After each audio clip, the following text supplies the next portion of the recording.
ನಮಸ್ಕಾರ. ರತನ್ ಕನ್ನಡದಲ್ಲಿ ಇದು ವಾರದ ವಿಚಾರ. WHO ಹೇಳೋ ಪ್ರಕಾರ ನಾವು ದಿನವೊಂದಕ್ಕೆ 50 ಗ್ರಾಂಗಿಂತ ಹೆಚ್ಚು ಅಂದರೆ 10 ಟೀ ಚಮಚಕ್ಕಿಂತ ಹೆಚ್ಚಿನ ಸಕ್ಕರೆಯನ್ನು ತಿನ್ನಬಾರ್ದು. ಈಗ ನೀವು ಯೋಚಿಸ್ತಾ ಇರಬಹುದು, ಅಯ್ಯೋ ನಾನು ಅಷ್ಟೊಂದೆಲ್ಲ ಸಕ್ಕರೆ ತಿನ್ನಲ್ಲಪ್ಪ, ಚಹಾಕ್ಕೆ 1 ಸ್ಪೂನ್ ಸಕ್ಕರೆ ಹಾಕೋತೀನಿ, ದಿನಕ್ಕೆ 2 ಸಲ ಚಹಾ ಕುಡಿಯೋದು, ಸೊ ನೋ ಪ್ರಾಬ್ಲಮ್ ಅಂತ. ಆದರೆ ಇಲ್ಲಿ ಪ್ರಾಬ್ಲಮ್ ಇರೋದು ಕಣ್ಣಿಗೆ ಕಾಣೋ ಸಕ್ಕರೆದಲ್ಲ, ಬದಲಾಗಿ ಕಣ್ಣಿಗೆ ಕಾಣಿಸ್ತಾ ಇರುವಂತಹ ಅಂದರೆ ಇನ್ವಿಸಿಬಲ್ ಶುಗರ್ದು. ಯಾಕಂದರೆ ಒಬ್ಬ ವ್ಯಕ್ತಿ ಎಷ್ಟೇ ಅನ್ಹೆಲ್ದಿ ಅಭ್ಯಾಸಗಳನ್ನು ಹೊಂದಿದ್ರೂ ಕೂಡ ಒಂದೇ ಬಾರಿಗೆ 9 ಟೀ ಚಮಚ ಸಕ್ಕರೆ ತಿನ್ನೋಕೆ ಸಾಧ್ಯನೇ ಇಲ್ಲ. ಆದರೆ 1 ಬಾಟಲ್ ತಂಪು ಪಾನೀಯವನ್ನು ಅಂದರೆ ಸಾಫ್ಟ್ ಡ್ರಿಂಕನ್ನು ಕುಡಿದ್ರೆ ಫಟಾಫಟ್ 79 ಗ್ರಾಂ ಸಕ್ಕರೆನ ಸೇವಿಸಿದ ಹಾಗೆ ಆಗತ್ತೆ.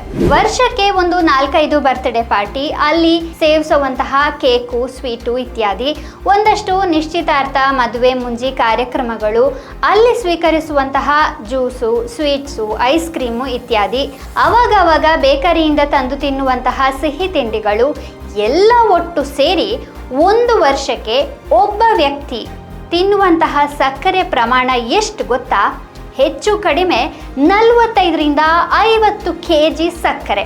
ಅಂದರೆ ಒಂದು ದಿನಕ್ಕೆ 32 ಸ್ಪೂನ್ ಸಕ್ಕರೆ ನಮ್ಮ ದೇಹವನ್ನು ಅರಿತೋ ಅರಿವಿಲ್ದೇನೋ ಸೇರ್ತಾ ಇದೆ. ಒಂದು ರೀತಿಲಿ ಹೆಚ್ಚಿನ ಜನರೆಲ್ಲ ಇದೊಂದು ಡ್ರಗ್ಗೆ ಎಡಿಕ್ಟ್ ಆಗಿಬಿಟ್ಟಿದ್ದಾರೆ ಅಂತಲೇ ಹೇಳ್ಬಹುದು. ಆ ಡ್ರಗ್ ಸಣ್ಣ ಸಣ್ಣ ಕಿರಾಣಿ ಅಂಗಡಿಯಲ್ಲೂ ಕೂಡ ಸಿಗುತ್ತೆ. ನಾವೇ ನಮ್ಮ ಕೈಯಾರೆ ಮಕ್ಕಳಿಗೆ ಆ ಡ್ರಗ್ಗೆ ಅಡಿಕ್ಟ್ ಆಗೋ ಹಾಗೆ ಮಾಡಿಬಿಟ್ಟಿದ್ದೇವೆ. ಅದುವೇ ಸಕ್ಕರೆ ಅನ್ನುವಂತಹ ಈ ಬಿಳಿ ವಿಷ. ಸಂಶೋಧನೆ ಪ್ರಕಾರ ಈ ಬಿಳಿ ಪುಡಿ ಕೊಕೇನ್ಗಿಂತಲೂ ಹೆಚ್ಚು ವ್ಯಸನಕಾರಿಯಾದದ್ದು ಅಂತ ಕಂಡುಕೊಳ್ಳಲಾಗಿದೆ. ಹಾಗಾದ್ರೆ ನಾವು ನಮ್ಮ ಜೀವನದಿಂದ ಸಕ್ಕರೆಯನ್ನ ಸಂಪೂರ್ಣವಾಗಿ ತೆಗೆದು ಹಾಕಬೇಕಾ? ಈ ಪ್ರಶ್ನೆಗೆ ಉತ್ತರವನ್ನ ಈ ವಿಡಿಯೋದ ಕೊನೆಯಲ್ಲಿ ನೀವು ಪಡಿತೀರಾ. ಹಾಗಾಗಿ ಈ ವಿಡಿಯೋವನ್ನು ಕೊನೆಯವರೆಗೂ ನೋಡಿ ಮತ್ತು ಈ ವಿಡಿಯೋದಿಂದ ನಿಮಗೆ ಪ್ರಯೋಜನ ಆದರೆ ಇದನ್ನು ಶೇರ್ ಮಾಡೋಕೆ ಮರಿಬೇಡಿ. ಹಾಗೆಯೇ ಇಂತಹ ಇನ್ನಷ್ಟು ಮಾಹಿತಿಯುಕ್ತ ವಿಚಾರಗಳಿಗಾಗಿ ನಮ್ಮ ಚಾನೆಲನ್ನು ಸಬ್ಸ್ಕ್ರೈಬ್ ಮಾಡ್ಕೊಳ್ಳಿ. ಸರಿ, ಈಗ ವಿಷಯಕ್ಕೆ ಬರೋಣ. ಸಕ್ಕರೆಯಿಂದ ಆಗುವ ವ್ಯತ್ಯಾಸ ಏನು? ಪ್ರಿನ್ಸ್ಟನ್ ವಿಶ್ವವಿದ್ಯಾಲಯದಲ್ಲಿ ಪ್ರಾಧ್ಯಾಪಕಿಯಾದಂತಹ ಡಾಕ್ಟರ್ ನಿಕೋಲ್ ಅವಿನಾ ಅವರು ಇಲಿಗಳ ಮೇಲೆ ಒಂದು ಪ್ರಯೋಗವನ್ನ ಮಾಡಿದ್ರು. ಅವರು ಅವುಗಳಿಗೆ ಸಾಮಾನ್ಯ ನೀರಿನ ಬದಲು ಸಕ್ಕರೆ ನೀರನ್ನ ನೀಡೋಕೆ ಪ್ರಾರಂಭಿಸಿದ್ರು ಮತ್ತು ಅವುಗಳ ಮೆದುಳಿನ ಮಾದರಿಗಳನ್ನ ಅಬ್ಸರ್ವ್ ಮಾಡಿದ್ರು. ಅಲ್ಲಿ ಬಂದಂತಹ ಫಲಿತಾಂಶಗಳು ಆಘಾತಕಾರಿಯಾಗಿದ್ವು. ಅವುಗಳ ಒತ್ತಡದ ಮಟ್ಟಗಳು ಹೆಚ್ಚಾಗಿದ್ವು ಮತ್ತು ಅವು ಸಾಮಾನ್ಯವಾಗಿ ಕುಡಿತಾ ಇದ್ದ ನೀರಿನ ಪ್ರಮಾಣಕ್ಕಿಂತ 3ರಿಂದ 4 ಪಟ್ಟು ಹೆಚ್ಚು ಸಕ್ಕರೆ ನೀರನ್ನು ಕುಡಿಯೋಕೆ ಪ್ರಾರಂಭಿಸಿದ್ವು. ಹಾಗೇನೆ ಅವು ಅತಿಯಾಗಿ ತಿನ್ನೋಕೆ ಪ್ರಾರಂಭಿಸಿದ್ವು. ಆಮೇಲೆ ಅವುಗಳಿಗೆ ಸಕ್ಕರೆ ನೀರನ್ನು ಕೊಡೋದನ್ನು ನಿಲ್ಲಿಸಿ ಅದನ್ನು ಸಾಮಾನ್ಯ ನೀರಿನಿಂದ ಬದಲಾಯಿಸಿದಾಗ ಅವುಗಳು ಸಾಮಾನ್ಯ ನೀರನ್ನು ಮುಟ್ಲೇ ಇಲ್ಲ. ಅವುಗಳಿಗೆ ವಿಡ್ರಾವಲ್ ಸಿಂಡ್ರೋಮ್ ಕಾಣಿಸ್ಕೊಳ್ಳೋಕೆ ಪ್ರಾರಂಭ ಆಯಿತು.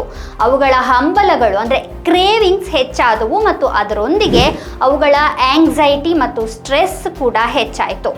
ಸ್ವಲ್ಪ ಸಮಯದ ನಂತರ ಅವುಗಳಿಗೆ ಮತ್ತೆ ಸಕ್ಕರೆ ನೀರನ್ನು ಕೊಟ್ಟಾಗ ಅವು ಮೊದಲಿಗಿಂತ ಹೆಚ್ಚು ಸಕ್ಕರೆ ನೀರನ್ನು ಸೇವಿಸೋಕೆ ಪ್ರಾರಂಭಿಸಿದ್ವು. ನಾವು ಡ್ರಗ್ಸನ್ನು ಸೇವಿಸುವಾಗಲೂ ನಮ್ಮ ಮೆದುಳಿನಲ್ಲಿ ಇದೇ ರೀತಿಯ ಬಿಹೇವಿಯರ್ ಕಾಣಿಸ್ಕೊಳ್ಳುತ್ತೆ. ನಾವು ಈ ಚಾಕ್ಲೇಟ್ಗಳ ಆಗಿರುವಂತಹ ಹೆಚ್ಚಿನ ಸಕ್ಕರೆ ಅಂಶವನ್ನು ಸೇವಿಸಿದಾಗಲೆಲ್ಲ ನಮ್ಮ ನಾಲಿಗೆಯಲ್ಲಿರುವ ಸಿಹಿ ಗ್ರಾಹಕಗಳು ಸಕ್ರಿಯಗೊಳ್ತವೆ. ಸಿಗ್ನಲ್ ತಕ್ಷಣವೇ ನಮ್ಮ ಮೆದುಳನ್ನು ತಲುಪುತ್ತೆ ಮತ್ತು ಮೆದುಳು ಫುಲ್ ಎನರ್ಜಿಯಿಂದ ತುಂಬಿಕೊಳ್ಳುತ್ತೆ. ಸಕ್ಕರೆ ತಿನ್ನೋದು ಡ್ರಗ್ಸ್ ತಗೊಳ್ಳುವಾಗ ಅಫೆಕ್ಟ್ ಆಗುವಂತಹ ಸೆರೆಬ್ರಲ್ ಕಾರ್ಟೆಕ್ಸ್ನಲ್ಲಿರೋ ಅದೇ ಪ್ರದೇಶವನ್ನು ಸಕ್ರಿಯಗೊಳಿಸುತ್ತೆ. ಅಂದರೆ ನಮ್ಮ ಮೆದುಳಿನಲ್ಲಿ ಡೋಪಮೈನ್ ಸಕ್ರಿಯಗೊಳ್ಳುತ್ತೆ. ಆದರೆ ಅದರ ಜೊತೆಗೆ ಅದೇ ಸಮಯದಲ್ಲಿ ಕಾರ್ಟಿಸೋಲ್ ಅನ್ನೋ ಸ್ಟ್ರೆಸ್ ಹಾರ್ಮೋನ್ ಕೂಡ ಬಿಡುಗಡೆ ಆಗುತ್ತೆ. ಇದೊಂದು ರೀತಿ ವಿಚಿತ್ರ ಸಂಯೋಜನೆ ಅಂತಲೇ ಹೇಳಬಹುದು. ಡ್ರಗ್ಸ್ ಮತ್ತು ಸಕ್ಕರೆಯ ನಡುವಿನ ಹೋಲಿಕೆ ಏನಂದರೆ, ಎರಡನ್ನೂ ಸೇವಿಸೋ ಮೂಲಕ ನಮ್ಮ ಮೆದುಳಿಗೆ ಎಲ್ಲಿ ನಿಲ್ಲಿಸಬೇಕು ಅಥವಾ ಯಾವಾಗ ನಿಲ್ಲಿಸಬೇಕು ಅಂತ ತಿಳಿಯೋದೇ ಇಲ್ಲ. ಆ ಮಟ್ಟಕ್ಕೆ ಹೋಗ್ಬಿಡತ್ತೆ. ಪರಿಣಾಮವಾಗಿ ನಾವು ಅತಿಯಾಗಿ ತಿಂತೇವೆ, ಮಿತಿ ಮೀರಿ ತಿಂತೇವೆ. ನಮ್ಮ ಮೆದುಳು ಇನ್ಸ್ಟಾಗ್ರಾಮ್ನ ಅಲ್ಗೋರಿದಮ್ನ ಹಾಗೆ ಅನಿರೀಕ್ಷಿತವಾದದ್ದಾಗಿರುತ್ತೆ. ಇದು ನಿರಂತರವಾಗಿ ಬದಲಾಗ್ತಾನೆ ಇರುತ್ತೆ, ಹೊಸ ಹೊಸ ಕನೆಕ್ಷನ್ಗಳನ್ನು ರೂಪಿಸ್ತಾನೆ ಇರುತ್ತೆ. ಇದನ್ನು ನ್ಯೂರೋಪ್ಲಾಸ್ಟಿಸಿಟಿ ಅಂತ ಕರೆಯಲಾಗುತ್ತೆ. ಸಕ್ಕರೆ ಸೇವಿಸೋ ಮೂಲಕ ನಮ್ಮ ಮೆದುಳು ಮರು ವೈರಿಂಗ್ ಮಾಡಲು ಪ್ರಾರಂಭಿಸುತ್ತೆ ಮತ್ತು ಹೊಸ ಕನೆಕ್ಷನ್ಗಳು ಅಂದ್ರೆ ನರಮಾರ್ಗಗಳು ರೂಪುಗೊಳ್ಳೋಕೆ ಪ್ರಾರಂಭವಾಗ್ತವೆ. ಆಗ ನಾವು ಸಂತೋಷವಾಗಿರೋಕೆ ಏಕೈಕ ಮಾರ್ಗ ಅಂದ್ರೆ ಸಿಹಿಯಾದದನ್ನ ಏನನ್ನಾದ್ರೂ ತಿನ್ನೋದು ಅಂತ ನಮ್ಗೆ ಅನ್ಸೋಕೆ ಶುರುವಾಗುತ್ತೆ.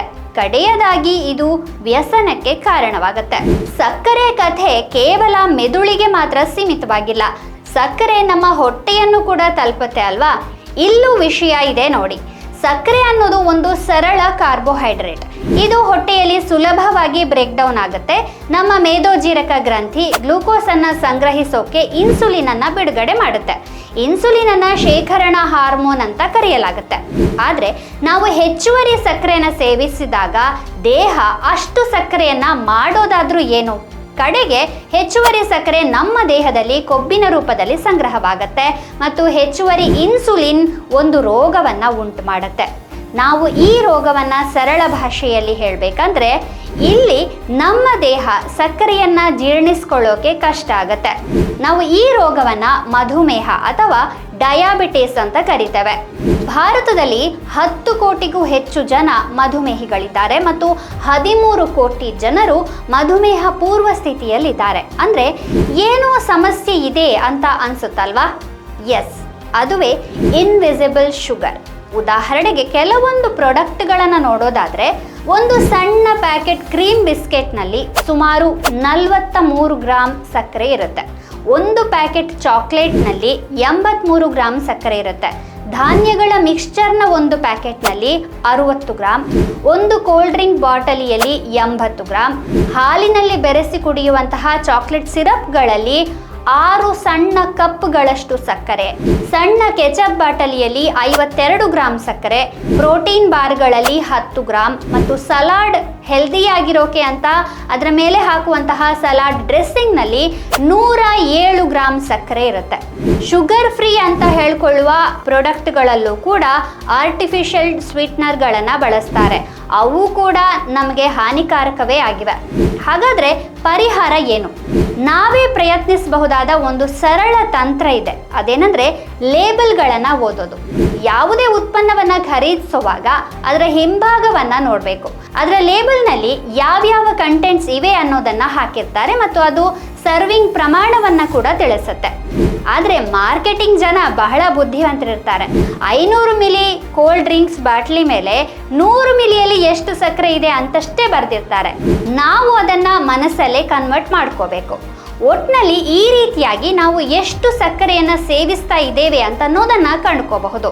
ಅಂತೂ ಮೊದಲ ಪರಿಹಾರ ಅಂದ್ರೆ ಈ ಅದೃಶ್ಯ ಸಕ್ಕರೆ ಅಂದ್ರೆ ಇನ್ವಿಸಿಬಲ್ ಶುಗರ್ ಅನ್ನ ನಮ್ಮ ಲೈಫಿಂದ ಆದಷ್ಟು ತೊಡೆದು ಹಾಕೋದು. ಒಂದಂತೂ ಅರ್ಥ ಮಾಡ್ಕೋಬೇಕು, ನಾವು ಜೀವನದಿಂದ ಸಿಹಿ ತಿಂಡಿಗಳನ್ನ ಪೂರ್ತಿಯಾಗಿ ತೆಗೆದು ಹಾಕಬೇಕಾಗಿಲ್ಲ. ಆದ್ರೆ ಜೀವನದಲ್ಲಿ ಕೆಲವು ಊಟಗಳು ಸಿಹಿ ತಿಂಡಿಗಳು ಇಲ್ಲದೆಯೂ ಪೂರ್ಣಗೊಳ್ಳಬಹುದು ಅಂತನ್ನೋದನ್ನ ನಾವು ಅರಿತ್ಕೋಬೇಕು. ಇನ್ನು ಎರಡನೇ ಪರಿಹಾರ ಏನಂದ್ರೆ ನಾವೇ ಸ್ವತಃ ಸಿಹಿ ತಿಂಡಿಗಳನ್ನು ತಯಾರಿಸೋದು. ಹೋಟೆಲ್ಗಳಲ್ಲಿ ಅಥವಾ ಬೇಕರಿಗಳಲ್ಲಿ ಮುಖ್ಯವಾಗಿ ರುಚಿಗೆ ಆದ್ಯತೆ ನೀಡಲಾಗುತ್ತೆ. ಅವರು ಆಹಾರವನ್ನ ದೀರ್ಘಕಾಲದವರೆಗೆ ತಾಜಾ ಆಗಿ ಇಡೋಕೆ ಸಾಕಷ್ಟು ಪ್ರಿಸರ್ವೇಟಿವ್ಗಳನ್ನು ಸೇರಿಸ್ತಾರೆ.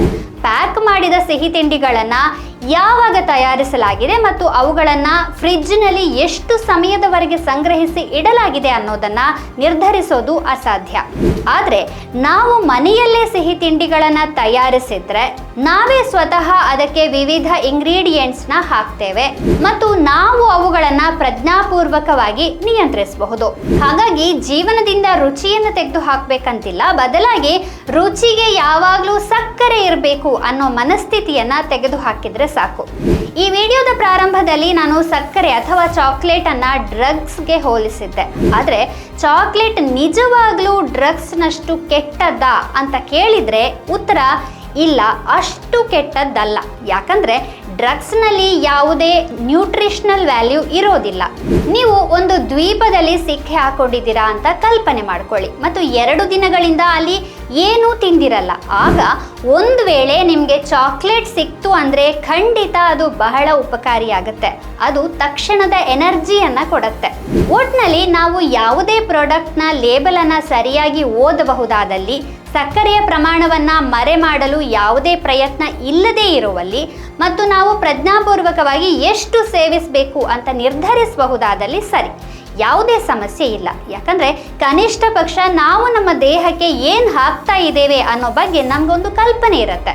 ಪ್ರತಿ ವಾಹನವೂ ಕೂಡ ಒಂದು ಫ್ಯೂಯಲ್ ಟ್ಯಾಂಕನ್ನು ಹೊಂದಿರುತ್ತೆ ಮತ್ತು ಪ್ರತಿ ಫ್ಯೂಯಲ್ ಟ್ಯಾಂಕ್ ಒಂದು ಸಾಮರ್ಥ್ಯವನ್ನು ಹೊಂದಿರುತ್ತೆ.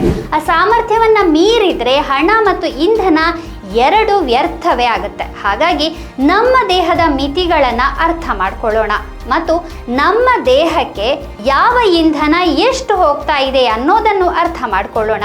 ಜೀವನವನ್ನು ಆನಂದಿಸೋಣ, ಆದರೆ ಸಿಹಿ ತಿಂಡಿಗಳ ವ್ಯಸನಿಗಳು ಆಗದಿರೋಣ. ಮುಂದಿನ ವಾರ ಇನ್ನೊಂದು ವಿಚಾರದೊಂದಿಗೆ ಭೇಟಿಯಾಗೋಣ. ನಮಸ್ಕಾರ.